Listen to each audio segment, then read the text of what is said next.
po sa bawat isa. Nag-bless naman po ba ang lahat? Yes! Ayan, ito po kami sa ang... Aray ko.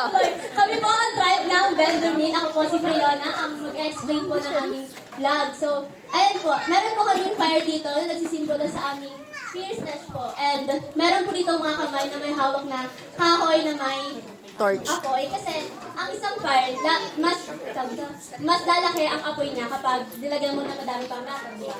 So, ibig sabihin po ni Cheese, ang pagtutulungan po namin na lahat po kami ay inaangat po namin ang isa't isa. Kaya mas lumalakas po yung aming apoy. And ito naman po shield is covering and protection po ng Lord sa aming tribe. And yung crown naman po is, sabi po sa amin Ate Besa, ang tribe of Benjamin daw po, ang tribe ni Saul, which is ang first king ng Israel. Ayan.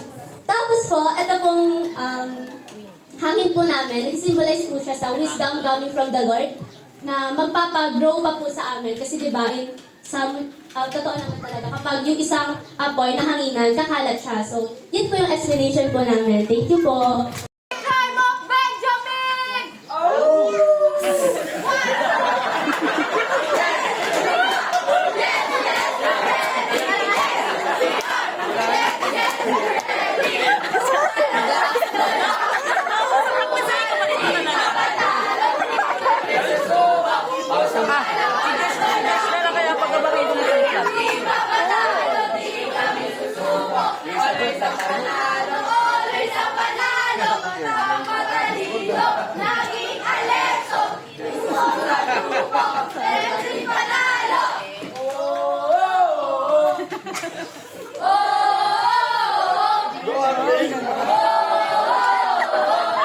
Welcome to... Ay, yung wala yun.